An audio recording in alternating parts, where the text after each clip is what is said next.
오늘 우리에게 주신 하나님의 말씀은 요한복음 1장 29절에서 34절까지의 말씀을 보도록 하겠습니다.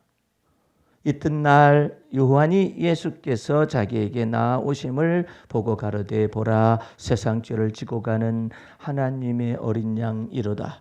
내가 전에 말하기를 내 뒤에 오는 사람이 있는데 나보다 앞선 것은 그가 나보다 먼저 계심이라 한 것이 이 사람을 가리킴이라. 나도 그를 알지 못하였으나 내가 와서 물로 세례를 주는 것은 그를 이스라엘에게 나타내려 함이라 하니라. 요한이 또 증거하여 가로되 내가 보매 성령이 비둘기같이 하늘로서 내려와서 그의 위에 머물렀더라. 나도 그를 알지 못하였으나 나를 보내어 물로 세례를 주라 하신 그이가 나에게 말씀하시되 성령이 내려서 누구 위에든지 머무는 것을 보거든 그가 곧 성령으로 세례를 주시는 이인 줄로 알라 하셨기에 내가 보고 그가 하나님의 아들이심을 증거하였노라. 아멘. 할렐루야. 오늘 말씀의 제목은 요한복음 1장 29절에서 34절 사이의 말씀 가운데 나는 알지 못했었는데 라는 말씀의 제목을 통하여 세례 요한의 메시지를 통하여서 하나님의 은혜를 나누도록 하겠습니다. 오늘 본문 말씀 속에서 세례 요한이라는 사람은 이튿날 두 번째 말씀을 증거합니다. 이튿날 요한이 예수께서 자기에게 나오심을 보고 가로되 보라 세상 죄를 지고 가는 하나님의 어린 양이로다. 어떻게 이 말씀이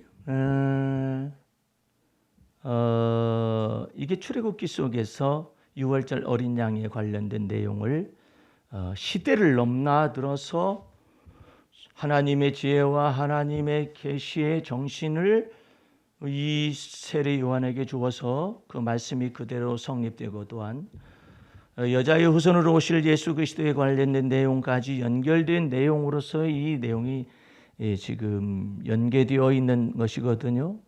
정확하게 말합니다. 보라 세상 죄를 지고 가는 하나님의 어린 양이로다.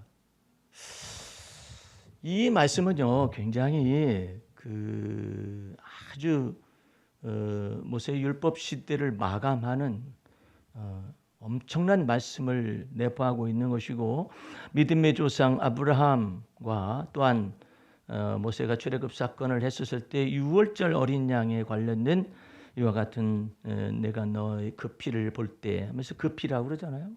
내가 그 피를 볼 때 그냥 내가 어떤 피를 볼 때 그게 아니라 내가 짐승의 피를 볼 때 그게 아니라 그 피라. 반드시 정관사를 붙이는 까닭은 덜하는 정관사를 붙이는 까닭은 그 피라는 것은 바로 이 내용을 의미하는 것입니다. 보라 세상 죄를 지고 가는 하나님의 어린 양. 유대인들은 그 하나님이 자기의 하나님으로만 생각을 했었거든요. 그런데 이와 같은 유대인의 생각의 범주를 전체를 넘어서는 거예요. 우물 안의 개구리와 같은 생각을 전체의 범주를 넓힙니다. 세상 죄를 짊어지고 가는 하나님의 아들 예수 그리스도께서 이 땅에 강림하여 오시는 것은 유대인의 죄를 사하기 위해서만 오신 것이 아니라 이스라엘의 죄만 사하기 위해서 오신 것이 아니라 선민들의 죄만 사하기 위해 오신 것이 아니라 세상의 죄를 아예 없애버리는 거예요.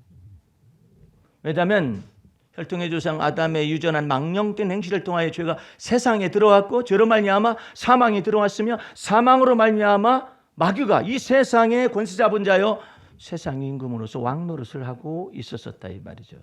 그런데 이제 하나님의 아들 예수께서 오시는 까닭은 세상 죄를 전체를 아예 근본적으로 없애버리는 것입니다. 어떤 분은 그래요. 목사님 아직도 세상에 죄가 있는데 왜 세상 죄를 없앴다 그럽니까? 그 예수 그리스도 안에서 없앴다라는 뜻이에요. 예수 그리스도의 언약, 피 언약 속으로 들어온 사람에게는 무엇을 주시냐면 세상 죄를 짊어지고 가신 하나님의 어린 양으로서의 특권을 주시는데 그 믿는 자들에게 죄 사함의 은총을 주셔서 그들의 죄가 있지만 죄를 덮어버린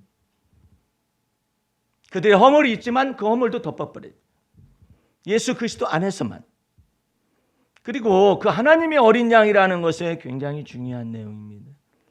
이때까지 유대인들과 바리새인들과 율법사들은 전체 성전 계급주의자들은 전체가 다 짐승의 제사에만 몰두하고 있었습니다.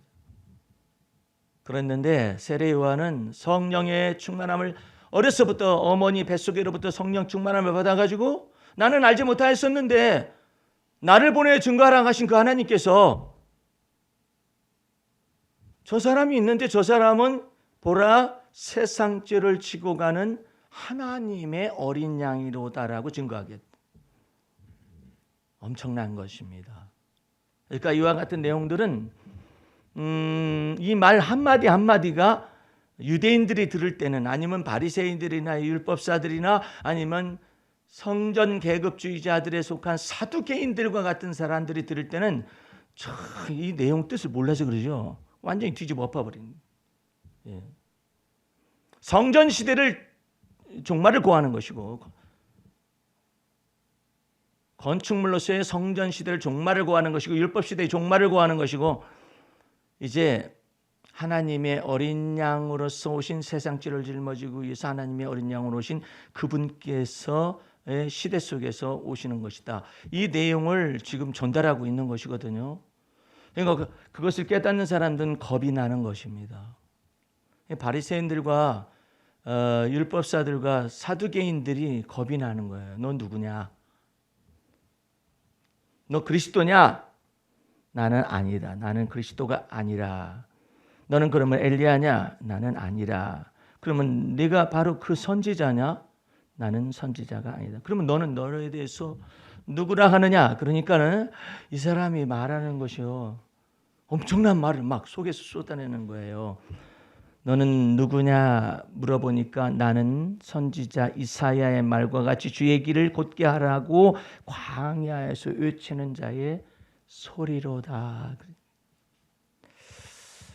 만약에 말씀 선포자들이 이와 같이 광야에서 외치는 자의 소리로서로만 너 그 말씀을 증거하도록 해라.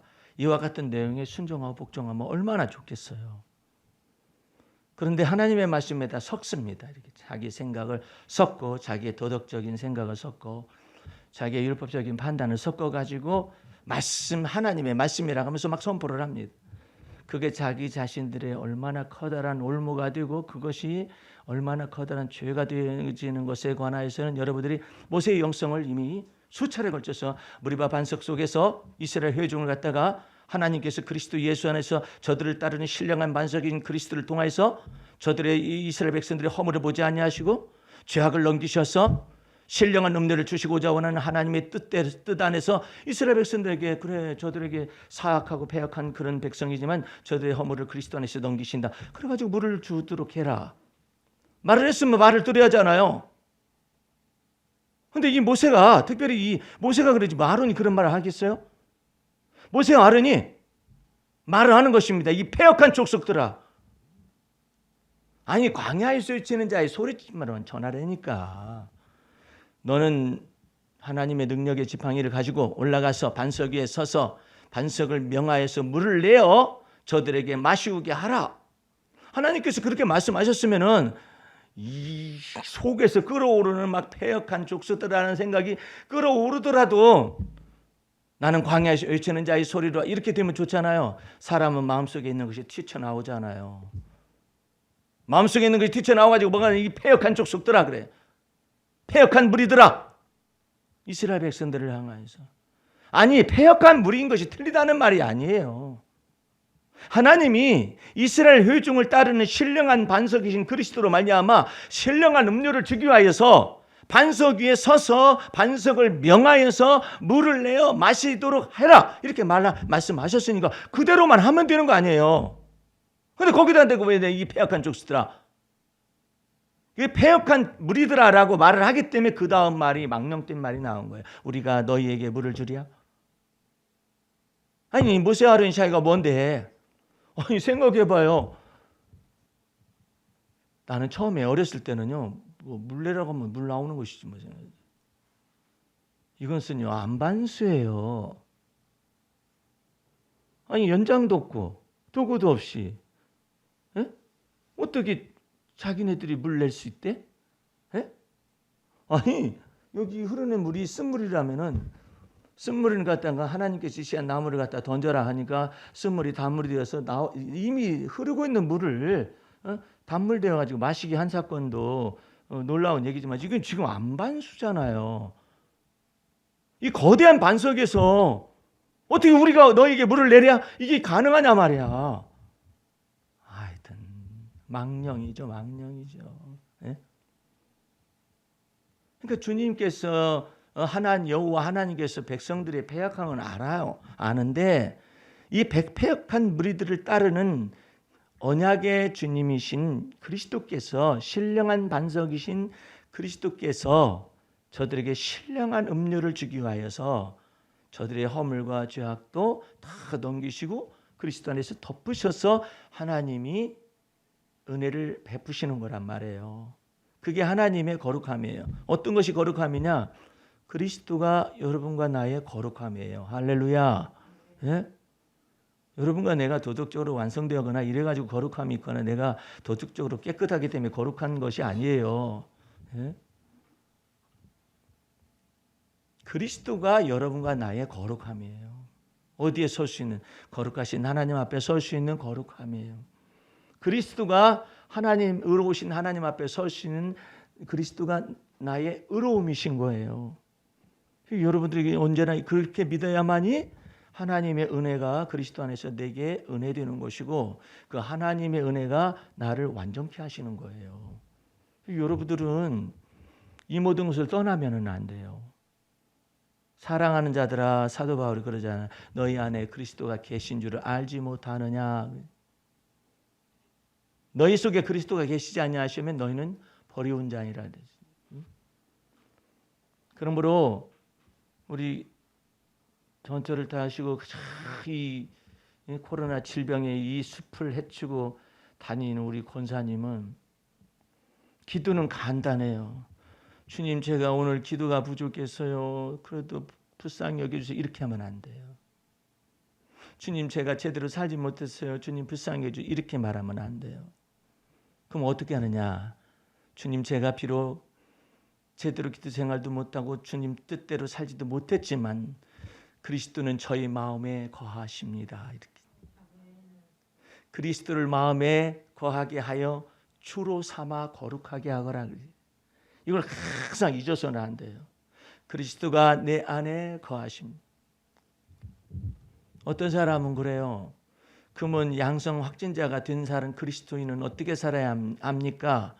왜 내가 걸렸죠? 왜 내가 확진자가 됐죠? 주님이 나를 돌봐주셔야 하는데 왜 나는 그렇게 됐습니까? 라는 그런 질문하지 말고 그와 같은 것 속에 설사 확진자 속에 있다 하더라도 여전히 그리스도께서는 저희 안에 거하십니다 해야 그리스도께서는 내가 확진이 됐건 아니면 안 됐건 간에 상관없이 그리스도께 내 안에 거하셔야 거하신다는 걸 입으로 시인하고 믿어야만이 약이 효력을 발휘할 수가 있고 그 다음에 이와 같은 면역체계가 제대로 움직여질 수가 있는 것이고 또한 우리가 여러 가지 방역을 위하여서 주사를 맞았잖아요. 이와 같은 것들도 전부 다 효험을 알게 모르게 발휘하게 하신단 말이에요.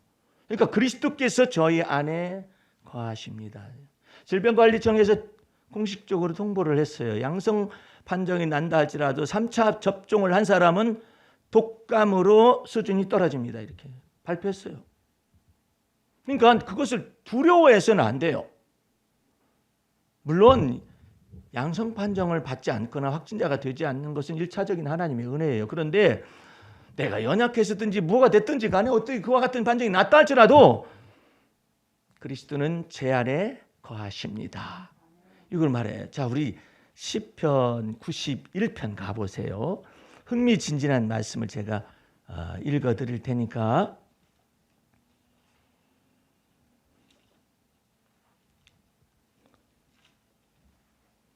14절을 가보시기 바랍니다. 하나님이 가라사대 저가 나를 사랑한즉 내가 저를 건지리라. 할렐루야. 나의 힘이 되신 여호와여, 내가 주님을 사랑하나이다. 네가 그렇게 사랑한즉 내가 너를 건지리라. 저가 내 이름을 안즉 내가 저를 높이리라. 저가 내게 간구하리니 내가 응답하리라. 그 다음에 저희 환난 때에 내가 저와 함께하여 저를 건지고 또한 영화롭게 하리라. 할렐루야. 여러분들이 이렇게 묻는 건 기독교인이 믿음이 아니에요. 하나님, 나는 왜 환난을 당했습니까? 왜 하나님, 나는 왜 이와 같은 어려움을 당했습니까? 묻는 것이 지혜가 아니에요. 하나님께서는 뭐라고 말하는, 네가 처한 환난 속에서 내 이름을 불러라. 그래야만 내가 너를 건질 것이고 너를 높일 것이고 너를 영화롭게 하리라. 그 속에서 부르라 이 말이에요, 주님께서. 그러니까 여러분들 가운데서는, 우리 목사님들 가운데서도 그 양성 판정 받은 사람들이 있어요. 국무총리도 뭐 그와 같은 확진을 받아가지고 뭐 거리두기를 하고 사회적 거리두기를 하고 또한 자가격리를 하고 그랬었지 않습니까? 그러니까 주님은 뭐라고 말씀하세요? 네가 재앙이 너와 너의 장막에 가까이 오지 못하도록 네가 만약에 지존자의 은밀한 곳에 거하면은 전능하신 자의 그늘로 너를 덮어서 그 재앙이 너와 너의 장막에 가까이 오지 못하게 막으리라. 그게 1차 단계의 주님의 보호하심이에요. 그런데 어찌 됐든지 간에 네가 그와 같은 환난이 네게 미쳤느냐? 그럼 그 환난 중에서도 네가 내 이름을 알면은, 내 이름을 부르면은, 나를 사랑하면 내가 너를 건질 것이다. 그것까지 다 믿는 믿음이 믿음이라. 아니 생각해 보세요. 아니 다윗이 무슨 잘못을 그렇게 많이 했어요? 골리앗 쳐 죽인 것밖에 더 했어요? 근데 왜 그가 사망의 음침한 골짜기를 다니죠? 근데 그때 다윗이, 하나님, 내가 사망의 음침한 골짜기를 다녀야 할 이유가 무엇입니까? 라고 말하는 건 지혜가 아니라 이 말이에요. 내가 너를 낮추기 위하여서 사망의 음침한 골짜기까지 가서 원수의 압제가 무엇인지, 마귀의 권세가 무엇인지까지 다 맛보게 하는 데까지 너를 들어간다 할지라도 거기서 네가 주의 이름을 불러라. 어떻게 믿기를 원하느냐? 다윗이 내가 사망의 음침한 골짜기를 다닌다 할지라도 해를 두려워하지 아니할 것은, 그래. 그 사람들은 어떻게 하는데요? 사망의 음침한 골짜기에서 해 받을 걸 두려워하죠. 그런데 다윗은 하나님께서 어떻게 가르쳤느냐? 내가 사망의 음침한 골짜기를 다닌다 할지라도 내가 해를 두려워하지 아니할 것은 주께서 나와 함께 하심이라. 그러니까 왜 사망의 음침을 하필이면 나한테 두십니까? 나한테 두십니까? 두시려면 사울왕에게 두어야죠. 근데 왜 나한테 두십니까? 그게 성경의 질문이에요. 의인들의 질문이에요. 왜 의인이 고난을 받아야만 합니까? 왜 의인이 고통을 받아야 합니까? 이런 내용들인데 하나님께서는 그러는 거예요. 네가 사망의 음침한 골짜기를 왜 저로 하여금 걷게 하십니까? 라고 물어본 해답이 없다. 그러면 주여, 사망의 음침한 골짜기를 제가 지나가고 있는 이 순간에 제가 주님께 어떻게 기도를 해야만 합니까? 믿음으로 해라. 어떻게 믿는 믿음의 기도를 합니까? 내가 사망의 음침한 골짜기를 다닌다 할지라도 해를 두려워하지 아니할 것은, 거기서부터 딱 귀중한 거예요. 이게 뭐 이 내용이거든요. 아무것도 염려하지 말고. 사망의 음침한 골짜기가 네게 펼쳐졌다 할지라도 네가 어디서부터 믿음이냐? 해를 두려워하지 아니하느냐. 아무것도 염려하지 말고. 오직 모든 일에 있어서 주 안에서 감사함으로 하나님께 아뢰라고 그러잖아요. 응? 주께서 나와 함께 하심입니다. 예? 주의 막대기와 지팡이가 나를 안위하시나이다. 예? 그러니까 여러분들이 주 안에서 생각하는 바를 확 바꿔야 해요. 하나님을 경외하는 지식을 알아가야 해요. 하나님의 지혜를 배워가야 해요. 무엇이 여러분의 방패일까요? 그리스도는 여러분의 방패예요. 다윗 때는 어떻게 믿었어요? 여호와 하나님은 나의 방패이십니다. 여호와 하나님은 나의 구원이십니다. 여호와 하나님은 나의 산성입니다. 아니, 여호와 하나님이 산성이 되신다, 이와 같은 그 주어가 전면에다가 여호와 하나님은 딱 붙여요. 예, 그게 달라요. 다윗은 그것이 굉장히 달라요. 대부분의 많은 도덕 법적이거나 율법적인 크리스천들은요, 자기 자신이 어떻게 이렇게 어떻고 이것을 먼저 얘기를 해요. 다윗은 거꾸로 얘기해요. 여호와 하나님은 나의 구원이십니다. 여호와 하나님은 나의 방패이십니다. 여호와 하나님은 나의 반석이십니다. 이걸 해요. 사도 바울도 언제나 그래요. 그리스도가 너희 안에 계신 것을 알지 못하느냐. 여러분과 이것이 다 바뀌어야 해요. 이 생각이 구원의 투구로서 완전히 바뀌어야 해요. 노지사님은 주님 오늘따라 손님들도 안 오고 수입도 자연스럽게 줄어들고 그래서 좀 불안합니다. 그러나 여호와 하나님은 나의 구원이시죠. 예. 비록 무화과 나무에 열매가 없다 할지라도, 감람나무에 소철이 없다 할지라도 난 구원의 하나님 여호와 하나님을 인하여 하나님을 찬송하리로다. 그렇게 하고 앉아 있는 거예요. 그 사람을 보고 주님이 의인이라고 그래요. 예. 그래서 그 하나님께서는 마침내 그와 같은 시험과 테스트를 해봐요. 예. 나는 오늘 새벽에 2시 반이나 됐나. 막 마음속에서 주님이 오늘 말씀을 해석을 하는 거예요.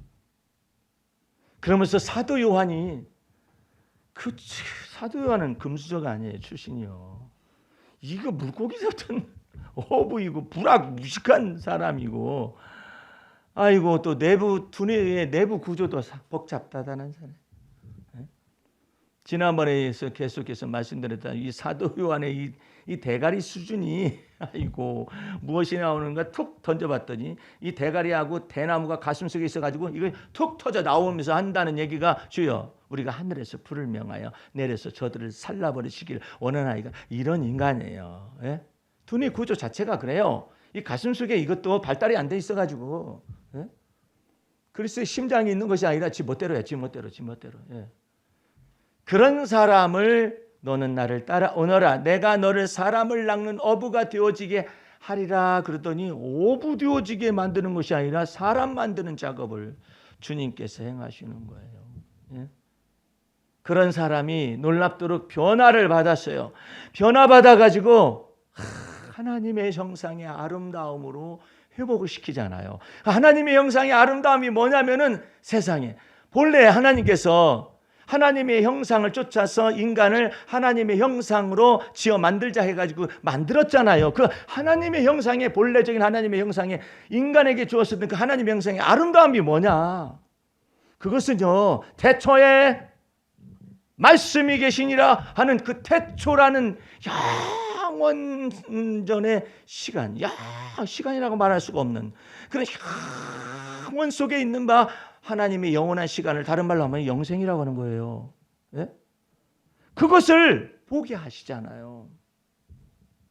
주여 우리가 하늘에서 불을 명하여서 저들을 살라버리시기를 원하나이까.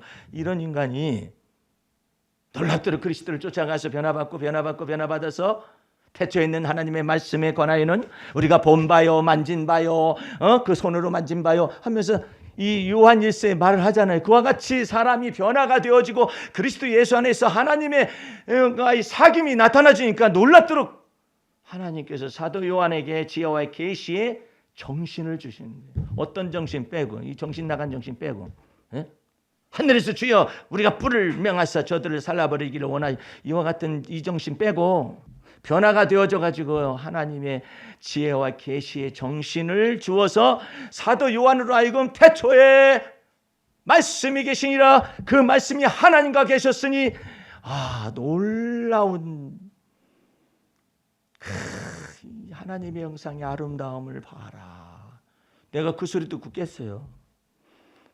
인간을 하나님의 형상은 본체, 하나님 형상의 본체가 되신 하나님을 그걸 본떠서 이미지로서 인간에게 하나님의 형상으로 만들었잖아요. 만들었는데 그 하나님의 형상으로 만든 사람들의 그 미칠 수 있는 지각의 놀라운 세계는 어디까지 있냐? 태초에 하나님이 계시니라. 하나님의 말씀이 계셨다라는 그 세계 속으로까지 들어갈 수 있도록 허락이 되고 있는 거잖아요. 그게 바로 에덴 동산의 생명나무예요. 근데 겨우 인간은 선이 어떻고 악이 어떻고 자기의 기준대로 선악간에 판단을 해서 마치 하나님과 같이 되려 하는 듯이 마귀의 유혹에 빠져가 그러잖아요. 그런데 놀랍게도 이 사도 요한 속에 우리 주님께서 놀랍도록 이 흑수도 아니지 뭐야. 이 뭐하는 사람인지 몰라요. 이런 사람이 그리스도 예수를 쫓아가서 변화받고 또 변화받고 두뇌도 변화받고 놀랍도록 마음도 변화받아가지고 좁디 좁아 터진 이 마음속에서 보복감정만 있고 악감정만 있고 이와 같은 사람이 변화가 되잖아요. 변화가 돼가지고 태초에 있는 생명의 말씀에 관하여는 우리가 들은 바요 눈으로 본 바요 자세히 보고 우리의 손으로 만진 바라. 그렇게 돼가지고 변화가 되는 거예요. 사람이. 태초에 있는 생명의 말씀을 육신이 되어가지고 오신 그리스도와 더불어서 만진 바요 눈으로 본 바요 또한 그 말씀을 들은 바요 하니까 변화가 되는 거예요. 아, 그 말씀이 놀랍도록 하나님의 말씀이로구나. 그 하나님의 말씀과 더불어 함께 계시는구나.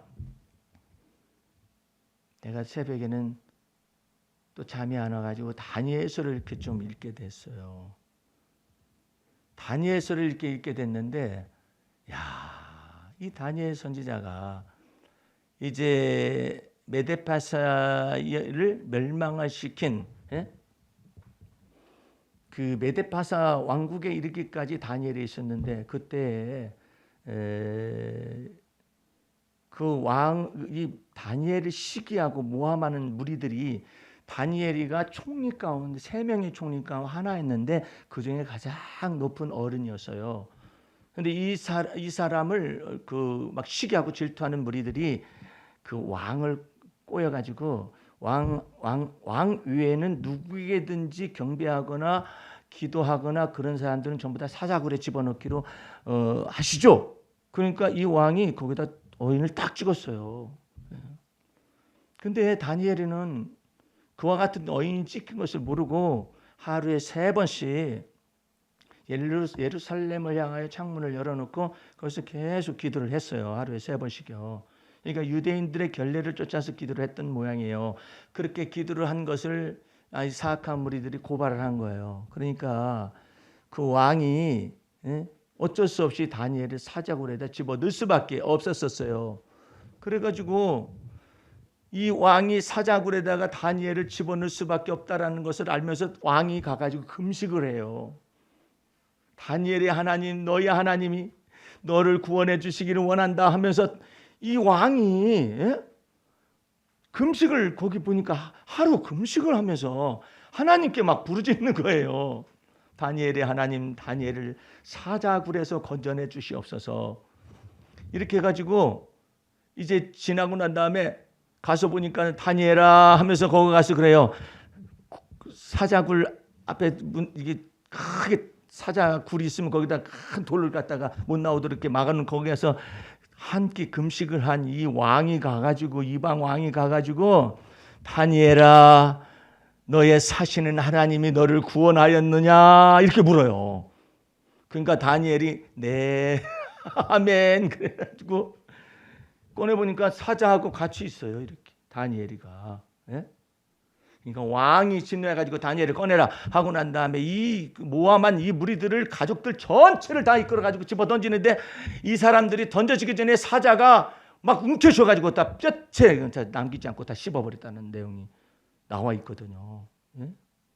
그러면서 이 왕이 깨닫습니까? 이 사시는 여호와 하나님 다니엘의 하나님이 이처럼 사자굴에서도 이 다니엘을 건져냈다. 이 세상에서 천지 만물 가운데서 온 세상 가운데서 다니엘의 하나님 이외에는 다른 신이 없다. 공포를 하게 하고 가르치게 합니다. 그렇게 해가지고 그 왕을 통하여서 놀랍도록 이스라엘 백성들이 그 다음에 왕을 통하여서 이제는 70년 포로 생활 가운데 귀환하게 되는 역사를 맞이하게 되는 것이죠. 오늘 여러분의 삶 속에서 여러 가지 어렵고 복잡한 사정 가운데 있을 수 있어요. 그랬는데 잊지 말아야 할 것이 있어요. 오늘 본문 말씀으로 다시 가보시기 바랍니다. 본문 말씀으로 다시 가보세요.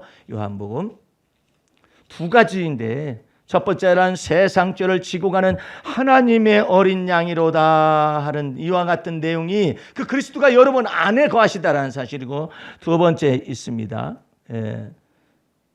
31절 보시기 바랍니다. 요한복음 1장 31절, 나도 그를 알지 못하였으나 내가 와서 물로 세례를 주는 것은 그를 이스라엘에게 나타내려 함이라 하니라. 요한이 또 증거하여 가로되 내가 봄에 성령이 비둘기같이 하늘로서 내려와서 그의 위에 머물렀더라. 나도 그를 알지 못하였으나 나를 보내어 물로 세례를 주라 하신 그이가 나에게 말씀하시되 성령이 내려서 누구의 위에든지 머무르는 것을 보거든 그가 곧 성령으로 세례 주시는 이신 줄을 알라 하셨기에 내가 보고 그가 하나님의 아들이심을 증거하였노라. 첫 번째로는 세상 죄를 짊어지고 가는 하나님의 어린 양이신 예수 그리스도께서 여러분의 구주가 되셨다는 걸 믿는 것이고, 두 번째로는 그분이 성령으로 세례를 부어주시되, 이 성령으로 세례를 부어준다는 말을 이 한 번의 얘기로 여러분이 알아들으면 안 돼요. 예? 이것은 어떻게 하냐면 성령을 여러분 안에 거하게 하셔서 성령을 한량없이 여러분에게도 부어줄 수가 있음을 믿어야 한다는 거예요. 예? 어떤 아주 금방지고 주제넘은 목사가 이런 내용을 설교를 했어요. 이 사람은 목사인지 정치적 목사인지 도덕적 설교를 하는 목사인지는 모르지만 무슨 말을 했느냐면은, 참 세상에 그런 말이 다 있을까? 예를 들어서 그 사람이 말하는 내용은 그대로예요. 편의점에 앉아 있는 사람은 그 전도자로 세우거나 사역자로 세우면 안 된다. 왜 그러느냐? 그랬더니 편의점에 앉아있는 그 그릇밖에 안 되기 때문에 그렇다라고 설교를 한 거예요. 그러니까 믿지 않는 사람들이 그 설교 내용이 올라오니까 믿지 않는 사람이 미친놈 다 봤다 그러는데, 아니 주님을 믿지 않는 사람이 말씀 선포 가운데서 왜 목사가 그런 말을 전해요? 여러분들 편의점에 앉아 있어서도 주님이 지혜와 계시의 정신을 주시잖아요. 주님 나라의 임재를 볼 수가 있어요. 하나님을 경험할 수가 있어요. 내가 편의점에 앉아 있다 가지고 내가 그런 사람이라고 생각하는 사람은 그 사람이 그렇게 생각하기 때문에 그런 거예요. 예. 잘 생각해 보세요. 편의점에 앉아 있는 사람은 그 사람 그릇이다, 그렇게 판단한다면은, 아니 뭐 국정을 다 다스리는 사람은 그만큼 넓은 거예요, 사람이? 아니죠. 편의점에 앉아 있지만 어떻게 믿는 사람은 큰 사람이냐면은 여호와 하나님이시여. 제가 지금 여기에서 편의점을 경영하고 있지만 여기에 손님들을 보내실 분은 하나님이십니다. 믿으면 이게 세계가 달라지는 거예요. 편의점이 아니라 편의점의 세계가 하나님의 나라로 연결이 되고 있는 거예요. 왜? 하나님이 손님들을 보내신다라고 믿고 있기 때문에. 저는 그 하나님이 보내실 손님들을 미리 축복기도 합니다 라고까지 하게 되면 왕 같은 제사장으로서 편의점 주인이 있는 거예요. 예? 하나님의 나라와 하나님의 왕국이 편의점 안에 지금 임하고 있는 거예요. 왜? 여호와 하나님께서 그 편의점 속에서 일을 행하시고 일을 지어 성취하시고 내가 알지 못하는 크고 비밀한 일까지 하실 것을 이 사람이 믿고 있기 때문에. 아니 그런데 그런 설교를 왜 해요? 예? 아니 그러면은 의사로서 이비인후과 의사를 하는 사람은 맨날 콧구멍, 귓구멍, 눈구멍, 입구멍 이거 쳐다보고 앉아 있으니까 그냥 사람이 또 그만하겠네 그릇이. 예? 참 이상한 사람들이에요. 치과 의사는 그러면 맨날 쳐다보고 있는 것이 뭐 신전도를 하겠어요? 치과 의사가? 예? 맨날 이빨만 쳐다보고 앉아 있을 거 아니에요. 그럼 사람이 그냥 이빨만 보고 있는 그릇에 불과한 건가요? 생각이 이렇게 짧아요. 야곱은 형에게 장자의 명분과 장자의 축복을 뺏어가지고 그 형님이 에서가 망령된 사람이었잖아요. 그래서 하나님의 언약과 하나님의 나라에 향해서 무관심했던 그와 같은 것에 대해서 장자의 명분과 축복을 뺏어가지고 도망가게 됐잖아요. 그래서 들판에서 누워 있잖아요. 그 들판에 누워 있으면 그냥 노숙자인가? 그렇게 생각하면 안 되죠. 그 들판에 누워 있는데 이 야곱이 하나님의 나라와 하나님의 왕국과 그리스도의 나라에 관해서 놀랍도록 그 마음속에 믿음이 있으니까 하나님께서 그 들판에 누워 자고 있는 이 야곱에게 하늘문이 열려가지고 하늘에 사닥다리를 내렸어요. 또 본즉 그 사닥다리에서 하나님의 천군과 천사들이 내리락 오르락 내리락 하고 있는 것을 또 보게 하셨어요. 또 본즉 야곱이 지혜와 계시의 정신이 열리고 마음의 눈이 열려가지고 꿈속에서 보는 거 아니에요. 여호와 하나님께서 그 위에 서서 가라사대 내가 누운 땅을 너와 내 후손에게 다 주리라. 그러니까 또 한 가지는 내가 내게 허락한 모든 것을 다 이루기까지 너를 떠나지 아니하리라. 할렐루야. 그러니까 이 야곱이가 일어나가지고 그런 거야. 오라, 이것은 하늘의 문이요, 하나님의 전의로다, 이렇게 믿고 있잖아요. 그때 왜 목사가 말씀 전한 사람이 편의점에 앉아있는 사람은 그 편의점 주인을 두고 하는 거예요. 그런 사람들을 일꾼으로 사용할 수는 없다라고 설교를 하느냐 말이에요. 참, 이것은요 오늘날에 그 난리가 났으면 소상공인들 다 일어나, 들고 일어나. 예? 어떻게 믿느냐 이 말이에요. 내가 아람 군대가 사마리아 성을 다 에워싸가지고요 쳐들어올 생각도 않고 그냥 굶어 죽기를 기다리고 있었어요. 성 안에 먹을 것이 없어가지고 네 아들 먼저 삶아먹고 내 아들 삶아먹자 하면서 서로 이와 같은 것 가운데서 있을 정도로 다 피폐고 있었을 때 하나님이 어떻게 일하셨느냐? 문둥이들 통해서 일하셨어요. 문둥이들 통해서. 선지자는 어떻게 말했는데요? 그 군대장관이, 왕의 군대장관이 믿질 않아요. 선지자가 말을 했어요. 내일 이때쯤에 하나님이 양식을 주실 것이라고 말을 하니까는 어떻게 그런 일이 벌어질 수 있겠느냐라고 그 군대장관이 믿지 않았어요. 그러니까 너는 보기는 보아도 먹지는 못할 것이다 그랬어요. 근데 그게 무슨 뜻인지 모르죠. 모르는데 하나님이 일하시기 시작했어요. 바깥에 문둥병자들이 두세 명이 있었는데 자기네들이 생각해 볼 때 듣자건대 성에서 자식을 잡아먹었다더라. 아니 우리는 성에 들어가지도 못하는 부정한 사람들이어서 바깥에 있는데 여기서 굶어 죽으나 아람 군대 가가지고 항복하고 가서 굶어 죽는 거나 마찬가지 아니냐, 가자 해가지고 이 문둥이들이 간 거예요. 가보니까 아무도 없어. 아람 군대가 다 어디 갔어요. 그것도 얼마나 황급하게 갔는지 모르지만 먹을 것 잔뜩 놔두고 그 다음에 군병기를 잔뜩 놔두고 이 마병들을 다 놔두고 다 도망갔어요. 다 도망갔어. 그래가지고 보이는 것마다 금덩어리도 가지고 뭐더니 다 치우고 난 다음에 이 문둥이들이 생각이 돌아왔어요. 이러다가 우리가 저주받아 죽겠다. 우리만 먹고 살게 되면 어떻게 되냐 해가지고 이 기쁜 소식을 전하자 해가지고 이 문둥이들이 이것을 가진 채로 성문 밑에서 말하는 거예요. 다 도망갔다. 여호와 하나님께서 다 물리쳐 주세요. 다 도망갔다.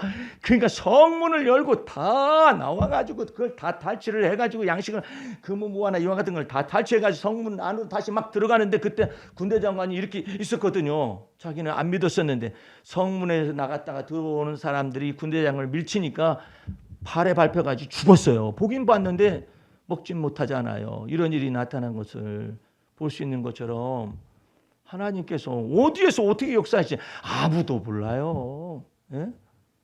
그래서 하나님은 기묘자라 모사라, 기이하신 분이시라 그렇게 말하는 거예요. 오늘 여러분들은 그 주님을 여러분의 주님으로 모시고 있습니다. 할렐루야.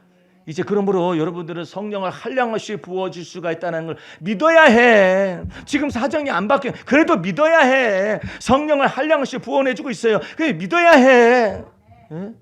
안 믿으면은요, 너 믿지 않으면 내 죄 가운데서 죽는다. 예수께서 그러시잖아요. 그러므로 여러분들은 온전히 주님을 믿어야 해요. 온전히 주님을 믿으면 그 주님이 내 안에서 일을 행하시고 일을 지어 성취하시고 내 가정에서 일을 지어서 성취하시고 일하실 것을 온전히 믿어야 해요. 주님, 그럼에도 불구하고 저는 주님이 일하실 것을 믿습니다. 아니, 한반도 루트를 거쳐가지고 시베리아 루트, 중앙의 실크로드 루트, 그 다음에 히말라야 루트인데 왜 실크로드 루트와 시베리아 루트에서 전쟁이 납니까? 그 주님의 그 깊은 뜻을 어떻게 알아? 주님은 분명히 그 속에서 무엇인가 견고한진을 깨트려 부시고자 원하는 놀라운 일을 행하고 계실 거예요. 그런데 우리는 다 알지 못해요. 다 알지 못해도 믿을 수는 있잖아요. 여러분들은 마음속에 주님을 믿으세요. 예. 아, 목사님 이번에 선거 결과 이런데 주님을 믿어. 그러니까 여러분들이 박근혜를 믿어가지고 지난 정권, 지지난 정권이 있었으며 문재인 대통령을 믿어서 지금 정권이 있었으며 윤석열 씨를 믿어가지고 윤석열 정권이 탄생했으며 그 다음에 그것이 유지될 것이며 이재명 씨를 믿어가지고 이재명 정권이 탄생했다 한다 할지라도 그 사람을 믿어가 다 될 수 있을 것 같아요? 그렇지 않아요. 여러분들은 여러분의 믿음의 주요 온전케 하시는 예수 바라보시기 바랍니다. 그러면 성령을 한량없이 부어주시겠다고. 하나님의 충만한 것 가운데서 우리가 충만함을 받을 수 있는 존재예요. 비록 편의점에 앉아있다 할지라도 아니면 내가 지금 요한의 출근을 왔다 갔다 한다 할지라도 전철을 타고 왔다 갔다 할지라도 주님, 저는 마스크 쓰고 있고 전철 속에서 수많은 사람들과 더불어 있지만 그리고 또 모든 코로나 같은 질병들이 다 큰 죄를 다 둘러싸고 있지만 저는 오직 그리스도 예수 안에 있습니다. 할렐루야.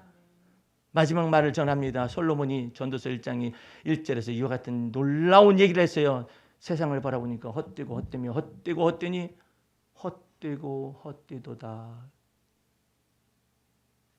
무엇이든지 지금 있는 것이 전에 있었었고 장차 있을 것이라. 아유, 그러고 보니까 헛되도다. 나는 어떤 나이가 많이 든 연예인이 화장실에 불도 켜지도 않아요. 그러면서 그냥 물도 조금 써요. 이물 갖다 점을 쓰고 그 사람의 금덩어리가 얼마나 많은지 몰라. 왜 그렇게 살죠? 그래가지고 나는 상을 받았어요. 상 받아가지고 뭐 하려고? 오늘 밤 영혼을 취하면 그게 누구의 것이 누가 누리느냐 말이에요. 그 며느리가 다 누려. 아들은 잘 못 누려. 아들은 어머니 닮아가지고 쓰면 안 돼, 쓰면 안 돼, 쓰면 안 돼. 이것만 알아요. 그 며느리는 그런 거 몰라. 마구 써, 마구 써. 에? 금덩어리 하나만 갖다 써도 얼마나 저간데. 아니, 왜들 그렇게 사느냐 말이야. 에? 지난번에는 이 컵 한 거 가지고 머리 감고 세수하고 목욕하고 발 닦고 한 것 가지고 사는 사람이 있어가지고 그런 사람이 나타났었잖아요. 왜들 이렇게 살아요? 주님은 우리에게 말씀하셔요. 내가 너에게 줄 것이고 충만한 데서 받아라. 하나님의 충만한 데서 너희가 충만함을 받는 것이다. 예. 또한 누리게도 하신다. 할렐루야. 하나님은 여러분들이 얻을 것도 주고 그 다음에 누릴 것도 주실 것을 여러분들이 믿어야 해요. 예? 아이고, 나 이거 가지고 겨우겨우 살았습니다. 이것이 아니라 하나님은 이것도 주시고 누릴 것도 주시고 또 바칠 것도 주시고, 예.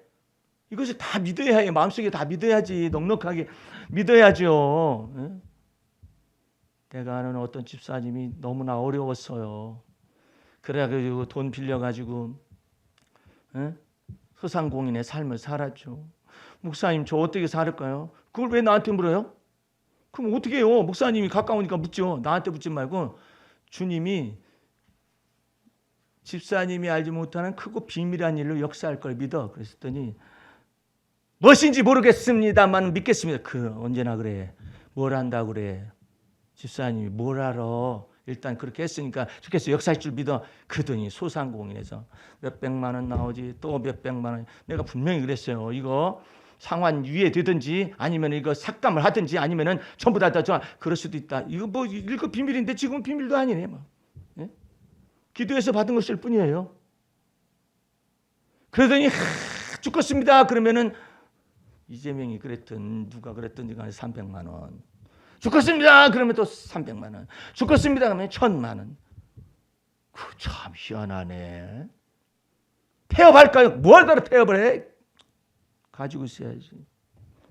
나라에서 주는데요. 하여튼 생각하는 바가 저렇게 나라에서 주는 거야? 주님이 주시는 것이지. 주님이 그래도 문재인 정권을 통해 어쨌든 나타나는 거 아닙니까? 그래도 그렇지. 그걸 통해 주지만은 주님께서 집사님에게 주님께서 주시는 거요. 폐업하지 마. 선거 끝났는데요. 폐업하지 마. 꼭 그냥 복을 못 받으려면은 줄 때쯤에서 폐업을 해요. 오직 저가 있으면은 폐업한 사람도 해주겠다. 거슬러서 해주겠다 그러겠어요. 그것까지 배려하니까 뭐더러 폐업한다고. 하나님은 왜 시험을 하는 거야? 그냥 가지고 있어. 문 닫고 여행 갔다 올 거야. 그러든지 차라리 걱정하고 있는 것보다 그게 나아. 문 닫고 가. 그랬더니 세상 편안해요. 그게 주의 나라다. 아이고, 일하는 사람은 일하는 것 속에서 하나님의 영광을 보고, 고기를 잡는 사람은 그 뱃속에서 하나님의 영광을 보고, 그물 던지는 곳 속에서, 운전하는 사람은 운전하는 것 속에서 하나님의 영광을 보고, 할렐루야. 편의점에 앉아있는 사람은 편의점에 앉아있으면서 하나님의 나라를 보고, 하나님의 나라가 편의점 속에도 임할 수 있다는 거. 하나님의 나라가 문둥이들 속에도 임하잖아요. 성령을 한량없이 부어주시는 주님이 우리 안에 거하셔요. 그러니까 여러분들은 하나님의 그 신묘막측한 그 은혜에 그냥 주님 바라보고 있는 믿음해줘요. 주님 오늘 뭐 장사가 안 되고 차라리 찬송을 해. 어떻게? 그 찬송이 오늘 내가 그 찬송을 받은 거예요. 오늘 나 이 찬송 부르면서 눈물 나서 혼났어. 여러분도 그럴지 모르겠는데, 온 세상 만물 가져도 주네 못다 갚겠네. 놀라운 사랑 받은 나 몸으로 재물 삼겠네. 못 박힌 손발 보니 근잡이 나타내셨네. 가시로 만든 멸류관 우리를 위해 쓰셨네. 할렐루야. 봄비가 내리니까 그렇게 강릉 지역에서 삼척 지역에서 불타던 것들도 그렇게 쉬운데 사람의 힘으로서 하려니까 얼마나 힘들고 그래요. 봄비 오는 나그네 길목에서 하나님께서 새로운 만물을 출생시키기 위하여서 봄비로서 우리를 그나마 위로해 주셨어요. 그것마저도 없으면 어려워. 너무 어려워요. 열불이 나는 건지 불이 타는 건지. 어쨌든 봄비 내려가지고 잔잔 여호와 하나님은 하나님의 이 나라 위에 거하시니까 온천하는 그 앞에 잠잠하라 하시는 거죠. 여러분들은 세상 난리가 나고 어떻든지 간에 기름값이 올라가고 막 2,000원대가 올라갔다며요. 올라가고 말건. 여러분들 마음속에 그리스도가 거하십니다. 주님 오늘 물가가 올라갔어요. 그리스도는 주 안에서 저 안에 하나님은 그리스도 안에서 제 안에 거하십니다. 이걸 자꾸 얘기를 해야 해. 그래야 네가 돈 더 달라는 얘기지 그러시지. 네가 더 쓸 것을 더 달라는 얘기지 그러시지. 주님 그 뜻입니다. 그러니까 그것을 주님은 정말 어떻게 우아하신 분이셔요. 돈 주세요. 돈 주세요. 그걸 내가 직접적으로 얘기하는 것도 있지만 주님 이렇게 이런 것들이 어렵지만 주님은 제 안에 거하십니다. 그 말이 무슨 뜻이냐면 네가 돈 달라는 얘기로구나. 네가 쏠 것 달라는 얘기로구나. 네가 건강 달라는 얘기는 이렇게 주님께서 스스로가 아실 수 있도록 그렇게 하는 거예요. 그리스도가 내 안에 거하십니다. 나의 힘이 되신 여호와의 내가 주를 사랑하나이다. 이렇게 다윗이 얘기하잖아요. 그러한 놀라운 삶을 통해서 하나님이 기이한 사랑과 기이한 은혜로 들어가시기를 주의 이름으로 축원합니다. 기도하겠습니다. 우리 하나님 아버지 감사 찬미 올립니다. 시국이 어렵고 시대가 해파되는 이와 같은 시대 속에서 아노미 시대 속에서도 그리스도께서는 우리 안에 거하심을 믿습니다.